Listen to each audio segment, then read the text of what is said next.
fighter Muay Thai Malaysia ni, dia ada Mustang, dia ada GTR, dia ada Merc. Tapi kerja dia pukul orang je. Ya, betul. Ya. Kalau macam tu saya nak tukar bidang. Saya rasa ni bidang saya. Untuk dipukul. Hai. Untuk dipukul. So hari ni kita nak review bag tangan Jordan Boy. Ya. Tahu tak Jordan Boy ni dia pernah ada kontrak dengan One Championship. One Championship ni basically dia macam UFC versi Asia lah lebih kurang. Tapi valuation diorang dah berbilion-bilion.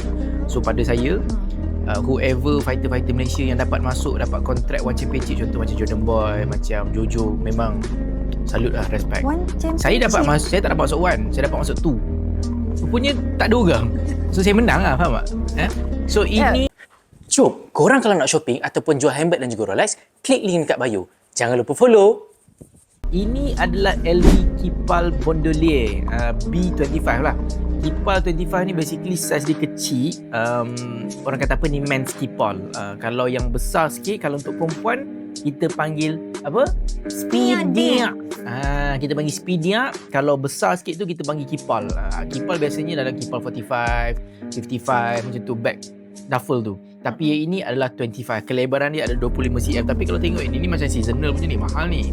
Tapi saya tak, seasonal. Kan, saya tak rasa ini yang cheap-cheap ni. Jordan Boy tak ambil cheap-cheap ni. Kalau saya offer dia murah-murah tu, dia cakap apa?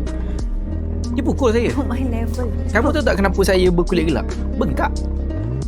Kalau tak, saya putih.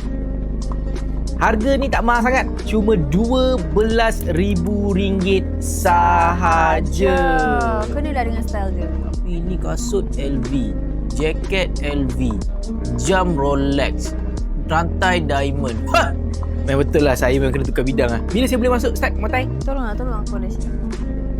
Tolonglah ambil Jordan Boy, ambillah bos kita untuk pukul. Boleh jadikan dia bahan untuk praktis. Balik sini lunyai.